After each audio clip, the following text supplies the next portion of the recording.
has always got to be different, right? So my name is Reyna, born and raised in the city of Santa Ana, and very blessed. Very, very blessed. Believe it or not, I am the American dream. I am an example of the American dream. My grandparents were all born in Mexico, and they came to this country for a better opportunity. They brought their kids out here. My mom, sibling of 10, my dad, sibling of 10, and they worked the fields. They picked cotton, they picked walnuts, they picked mushrooms, trying to provide their kids for a better opportunity. I'm the baby of our group. There's 4 of us, so baby's the best, of course. It took my parents a little while to kind of figure things out. And some of my older brothers and siblings, they weren't making the right choices and right decisions. And unfortunately, we weren't really torn apart by immigration, but we were torn apart by incarceration. And too many of our families were being incarcerated and not being given guidance and moving in the right direction. I was very lucky to have Parks and Rec and after-school programs that offered me something different. And that path put me in a completely different place. Several years ago, I moved into a new environment.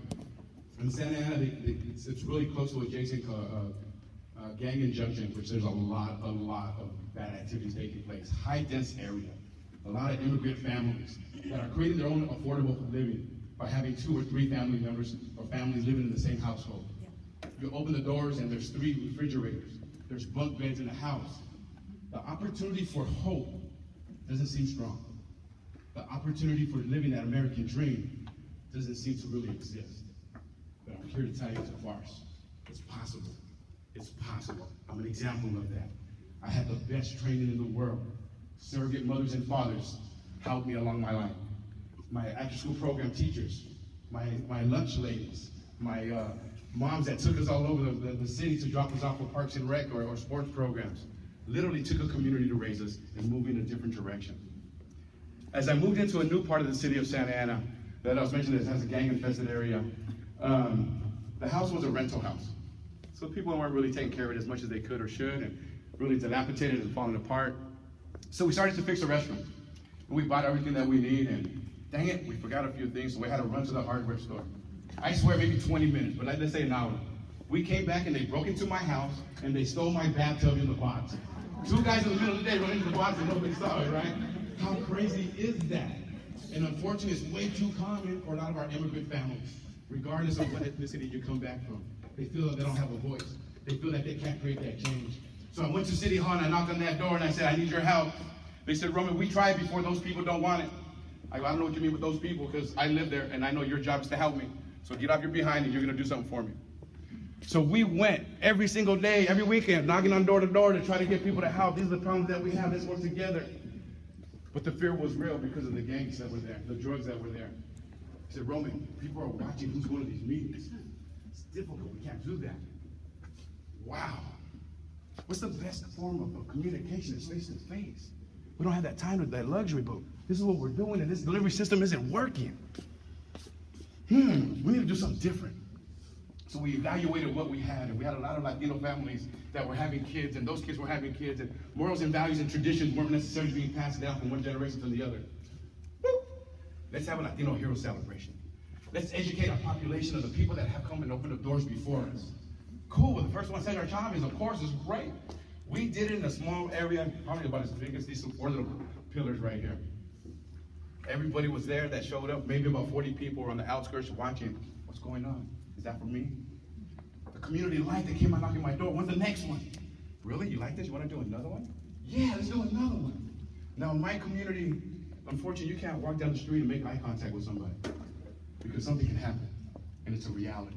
So you look down, you look up, you look around until you pass that person. Then you go back to your normal conversation. So as we started to grow our community event, we couldn't figure out another Latino hero. Oh, that's a great guy, but a different country. Oh, yeah, I like different country. La veras, Latinos no hacemos nada in 200 years. La veras, no flojo. Come on, we gotta do something. So my dad saw how stressful I was, and he got a scrap paper and he wrote a number on there. And he goes, call these people, they changed the world. I go, how are you gonna give me a handwritten phone number, Pops, and tell me that they changed the world? Just call them, you'll be all right. So I called them up. Lo and behold, they changed the world. There's a case, Mendez versus Westminster, fought for desegregation in the 40s. Because of their case, California became the first state to be desegregated. 8 years later, Brown versus School Board used that as a prelude to win that case. So yes, the Mendez case changed the world. It allowed access to information and education to everybody, so that we're able to progress. We're able to fulfill those dreams of our parents and grandparents of that American dream. Now, one of the things we ended up doing was what other heroes are out there. It was difficult to find them, but the Mendez case was one of them that we had. So how do we get people to show up? We gave away free snow cones. No, I take it back. We actually charged them. We charged them. We charged them a smile. Free snow cones for a smile. Really? They're not free. Yeah, smile. Here you go. Thanks a lot. You're really giving away for a smile? Yeah, here you go. That's funny. That's stupid. But it's working. Now, we have to, again, think about this. When you see somebody smile, you don't fear them. In fact, you feel compelled to smile back. You don't even know why. It just happens. And in that precious moment, it's conducive for us to get to know each other. In that precious moment, didn't I see you at church the other day? You know how much they're going to charge for milk? Isn't your kid in the same class? That's the fabric of the community. That's the fabric of this country. It starts off really simple. We the people, by the people, for the people. Don't forget, we're the freaking people. We're talking about us. You need to have ownership. The last place I ever thought I was going to be would be the political arena. Cultivating the dreams of my grandparents put me in a position where I'm at today. I absolutely love to serve my community. My colleagues don't always like the issues that I highlight. Some of those issues need to be talked about. We may not always have those answers, but we can't afford to put a blind eye to debt there too, because that's not going to result in anything beneficial to our community. Today I work with a lot of young people, trying to break that cycle. But these are the same kids that have multiple families living in them, that can't afford lunch, and I'm trying to charge them X amount of money to come to a program. And I know it's difficult, and I know you're in a survival mode, but if we don't ever prepare for tomorrow, we'll always be in survival mode. Some percentage has to be for tomorrow. Whatever that percentage looks like, something has to be for tomorrow. Since I got a representation, let me scare you real quick. On a side note, a completely side note. Retirement. I talk to my young people all the time, retirement. Why are you talking about retirement right now? Because it's going to happen to you one day and you start preparing now. Now let me give you a really easy math formula. You want to eat 3 times a day. Give it an eye. $10 a meal, for the most part. $365 a day, a year, times 20 years. Easy math, not fuzzy. Easy math, 3 times, $10, 365 days, 20 years. It's $200,000, $219,000 you need in the bank just to eat. Not to put a roof over your head, not to put clothes on your back.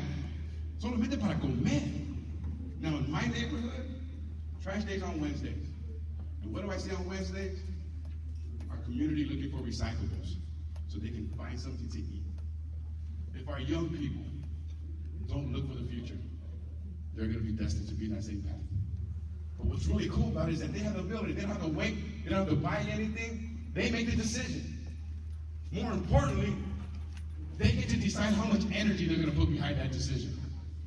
It's easy to make that decision. We make decisions all day long. What are we going to wear? Who we're going to talk to? What emails we're going to respond to?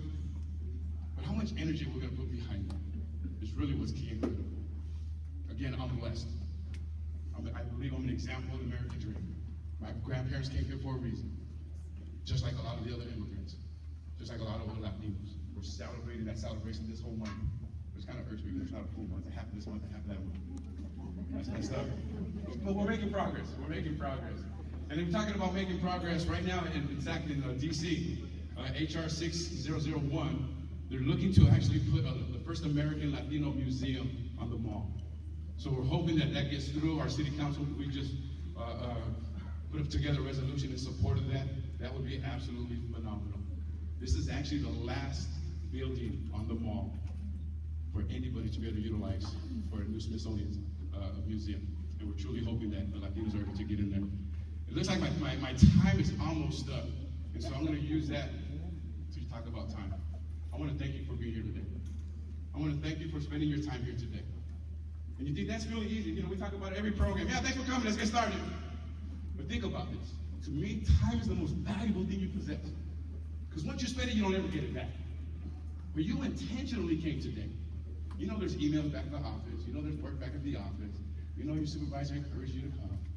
But you still intentionally took the time to come here, to listen to the guest speakers, to hear their story, to be empowered with more information and more knowledge. Those things only happen when it happens intentionally. When it happens intentionally, it doesn't happen accidentally. And when we start moving in that direction, we're moving in a better place. I think our community is moving in the right direction. I think our young people, as far as Latinos, are moving in a better direction. We need to increase the graduation rates. Right now, maybe some old data, but the last time I looked it up, 28% of incoming freshmen into Latino into college were obtaining their college degree. That's 1 in 4. That's 1 in 4. We definitely need to do something about that. And to me, the greatest impact in somebody's life is not money, it's not a great job, it's not a great house, it's not education. All those make it a little easier. But the greatest impact in your life, think about that. When you have challenges, what help? It's another caring human being. It's another caring human being. In today's world in technology, we text, we email. Sorry that you're going through that. No offense, I don't need a sorry, I need a freaking hug. You know? But we take that human component out of that. So don't underestimate the value that you have.